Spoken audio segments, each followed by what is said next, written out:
الشيطان الرجيم بسم الله الرحمن الرحيم كنتم خير أمة أخرجت للناس تأمرون بالمعروف وتنهون عن المنکر صدق اللہ العظیم۔ ناظرین، آج میں آپ کے سامنے مسلمانوں کا وجود ساری بنی نوع انسانیت کے لیے اس ضمن میں چند نکات پیش کرنے کی کوشش کروں گا۔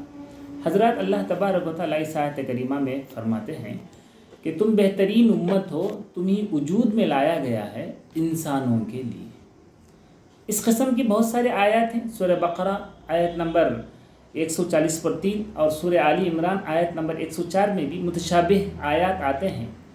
ان تمام کا مقصد یہی ہے کہ اللہ تعالیٰ فرماتا ہے کہ تمہیں وجود میں لایا گیا ہے انسانوں کے لیے، اور اسلام کے جو مرکزی نکات ہیں، مثال کے طور پر عبادات کے تعلق سے، رسالت کے تعلق سے، قرآن مجید کے تعلق سے جب ہم جائزہ لیتے ہیں تو وہاں بھی ہم الناس کا لفظ پاتے ہیں۔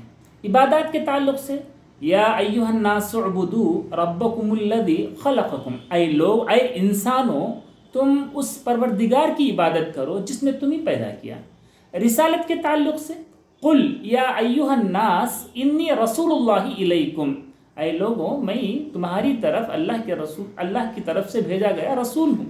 رسالت کی طرف سے بھی انسانوں کا ہی لفظ آتا ہے۔ قرآن مجید کے تعلق سے بھی ہم دیکھتے ہیں شہر رمضان الذی انزل فیہ القرآن ھدی للناس، یہ لوگوں کے لیے ہدایت ہے۔ الناس، انسانوں کے لیے ہدایت ہے۔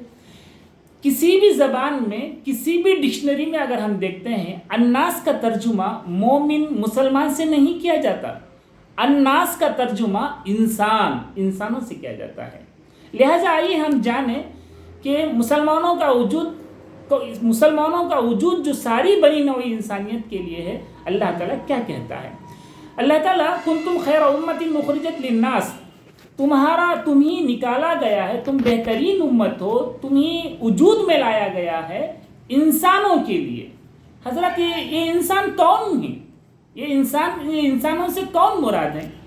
تو اللہ تعالیٰ دیکھیے کہ ایک مسلمان کو صرف اپنی ذات کی فکر نہیں ہونی چاہیے کہ میں اچھا ہو جاؤں، اور یہ بھی فکر نہیں ہونی چاہیے کہ سارے مسلمان اچھے ہو جائیں، بلکہ یہ فکر ہونی چاہیے کہ سارے انسان اچھے ہو جائیں۔ یہ فکر ہونی چاہیے ایک مسلمان کو۔ کیسے اچھے ہو جائیں سارے انسان؟ تو اللہ تعالیٰ نے ترکیب بتائی، تأمرون بالمعروف، کہ تم بھلائی کا، اچھے کام کا، اچھی باتوں کا حکم دیں۔ جب ہم اچھی باتوں کا، اچھے کاموں کا جب ہم حکم دیں گے تو ہوتا ہے کہ سارے انسانیت، سارے معاشرے میں برائی دور ہو جائے گی اور معاشرہ اچھا ہو جائے گا۔ تو لہٰذا ترکیب، اگر ہم بات کرتے ہیں المعروف کا معنی کیا ہے؟ المعروف ہر اچھے کام کو اور ہر اچھی بات کو معروف کہتے ہیں۔ اگر میں اور آپ مباحثہ کریں اچھی بات کیا ہوتی ہے تو آپ میں اور میرے میں اختلاف ہو سکتا ہے، لیکن اگر ہم قرآن سے پوچھیں کہ سب سے اچھی بات کیا ہے تو قرآن جواب دیتا ہے کہ وَمَنْ أَحْسَنُ قَوْلًا مِّمَّنْ دَعَا إِلَى اللَّهِ، کہ سب سے اچھی بات اس شخص کی ہوگی جس نے اللہ کی طرف بلایا۔ اللہ کی طرف بلانے کا مطلب کیا ہے؟ قرآن کہتا ہے اللہ کے راستے کی طرف بلانا۔ دلیل کیا ہے؟ ادعو الی سبیل ربک بالحکمت، کہ تم اللہ کے راستے کی طرف بلائیں۔ اللہ کا راستہ کیا ہے؟ اللہ کا راستہ، رب کا راستہ دین اسلام ہے۔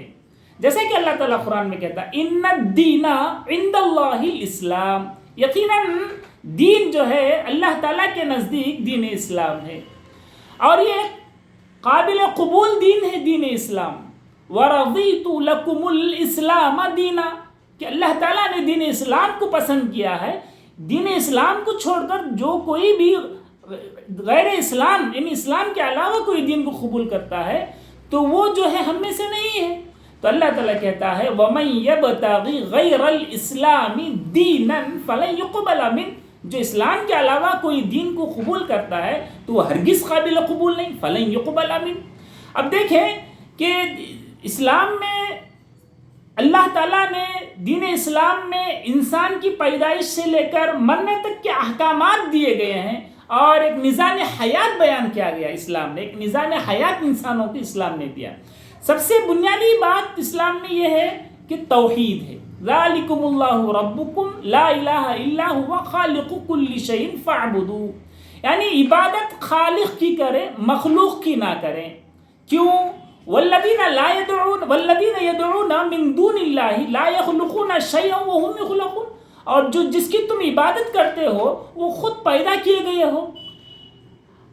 اور یہ جو کام تھا، یہ جو مشن تھا، اور مسلمانوں کا جو اصلی مشن اس آیت کریمہ میں بتایا گیا اور مقصد تخلیق کو بتایا گیا، تو اسی میں مشن یہ انبیاء کرام کا تھا.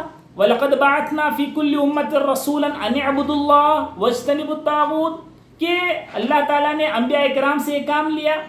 انبیاء کرام کے جانے کے بعد یہ جو مشن ہے کون کرے گا؟ تو اللہ کے رسول صلی اللہ علیہ وسلم نے صراحت کے ساتھ اس کا جملہ ہے کہ قرآن مجید میں صراحت کے ساتھ، قرآن مجید میں جو آیت کریمہ ہمیں ملتی ہے، قُلْ هَذِهِ سَبِيلِي أَدْعُو إِلَى اللَّهِ عَلَى بَصِيرَةٍ أَنَا وَمَنِ اتَّبَعَنِي، جو میں یہ دعوت کا کام، جو امر بالمعروف کا جو کام میں کر رہا ہوں، یہ میں کروں گا اور میرے فالوورز کریں گے. جب ہم اللہ اور اس کے رسول کی اطاعت کے فرما بردار، علم بردار ہیں، تو یہ کام کرنا ہمارے لیے ضروری ہو جاتا ہے.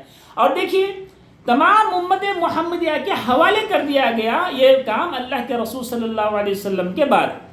ظالم ہم سمجھتے ہیں کہ ہماری سوسائٹی میں ظالم ہم اس کو کہتے ہیں کہ جو ناحق قتل کرے اور جو ہے ناحق کسی کا مار لے.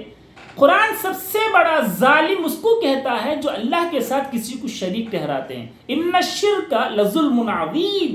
اور اتنا ہی نہیں، اللہ تعالیٰ قرآن مجید میں فرماتا ان اللہ لا یغفر ان یشرک بہ ویغفر ما دون ذلک لمن یشاء، یعنی اللہ تعالیٰ شرک کو کبھی بھی معاف نہیں کرتا. یہ ہماری کوشش ہونی چاہیے کہ ایمان کو جو اپنانا چاہتے ہیں ہم، اگر انہیں جو ہے اللہ تعالیٰ کی طرف امر بالمعروف کے ذریعے سے ہم اچھی بات کا حکم دیتے ہیں، دعوت اللہ کا، ہو سکتا ہے کہ اللہ تعالیٰ انہیں ہدایت سے نواز دے. انک لا تہدی من احببت ولکن اللہ یہدی من یشاء، کہ ہماری کوشش تو ہونی چاہیے. لا اکراہ فی الدین، کہ جو ہے یہ تمام باتیں ہیں کہ یہ نکات ہیں کہ اللہ تعالیٰ نے کنتم خیر امۃ اخرجت للناس، کہ ہمیں جو وجود میں لایا گیا ہے، انسانوں کے لیے وجود میں لایا گیا ہے، بنی نوع انسان کے لیے ہمیں وجود میں لایا گیا ہے. تو حضرات یہ کرنے سے ہوتا یہ ہے کہ عزت و سربلندی ہمیں حاصل ہوتی ہے دنیا میں اور آخرت میں، کہ من کان یرید العزت فللہ العزت جمیعا.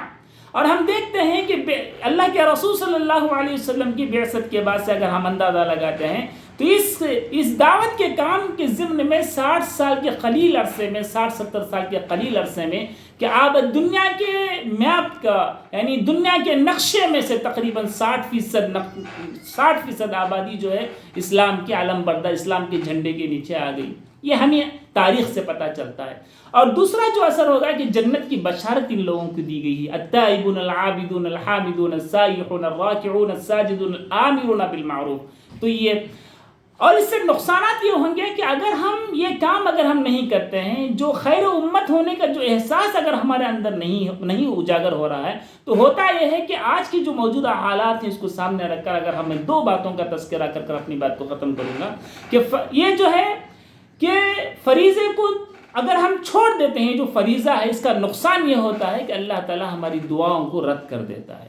قسم ہے اس ذات کی جس کے ہاتھ میں میری جان ہے، تم امر بالمعروف، یعنی تم معروف کا حکم دیتے رہو اور برائی سے روکتے رہو، ورنہ قریب ہے کہ اللہ تعالیٰ تم پر اپنا عذاب بھیج دے. ثم تدعونه فلا يستجاب لكم، پھر تم اللہ تعالیٰ سے دعائیں کرو گے تو وہ جو ہے تمہاری دعا قبول نہیں کرے گا، اور اسی طرح سے عمومی آفات و فتن میں اللہ تعالیٰ مبتلا کر دے گا.